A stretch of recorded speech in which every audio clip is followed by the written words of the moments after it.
রঙিন ধোঁয়ায় আকাশ সাজিয়ে দুর্দান্ত অ্যারোবেটিক শো করল ফুরসান আল এমিরেটস। দর্শকদের উচ্ছ্বাস আর ভিড়ে দুবাই এয়ারশোর শুরুতেই জমে ওঠে পরিবেশ। এর মধ্যেই বড় ঘোষণা দিল এমিরেটস। প্রেস কনফারেন্সের চেয়ারম্যান শেখ আহমেদ বিন সাইদ আল মাকতুম জানান, তারা কিনছে ৬৫টি বোয়িং ৭৭৯ আর ১৩০টি ZE9X ইঞ্জিন। মোট চুক্তির মূল্য $৩৮ বিলিয়ন। এতে এমিরেটসের হাতে থাকা বোয়িং অর্ডারের সংখ্যা দাঁড়ালো ৩১৫টি বিমান। অন্যদিকে আলোচনা ছিল চীনের নতুন যাত্রী বিমান কমেক C919। এই প্রথম মধ্যপ্রাচ্যের কোনো প্রদর্শনীতে অংশ নেয় এটি। একই সঙ্গে C919 এশিয়ার বাইরে প্রথমবারের মতো শো এটি। এয়ারবাস ও বোয়িং এর দীর্ঘদিনের বাজারে চ্যালেঞ্জ ছুড়তে এগোচ্ছে চীনের কমেক বিমানটি। তবে পশ্চিমার নিয়ন্ত্রক সংস্থার গুরুত্বপূর্ণ সার্টিফিকেশন না থাকায় তাদের লক্ষ্য এখন বিকল্প বাজার বা আঞ্চলিক সমর্থন।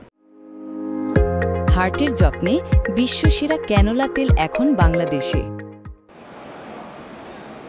বিশ্লেষকদের মতে চীন এখনো বৈশ্বিক বাজারে বড় অংশ দখলের মতো অবস্থানে না থাকলেও তাদের উপস্থিতি স্পষ্ট করে দিচ্ছে বিমান শিল্পে নতুন প্রতিযোগী তৈরি হচ্ছে, আর এর নতুন শক্তিকেন্দ্র হয়ে উঠছে মধ্যপ্রাচ্য।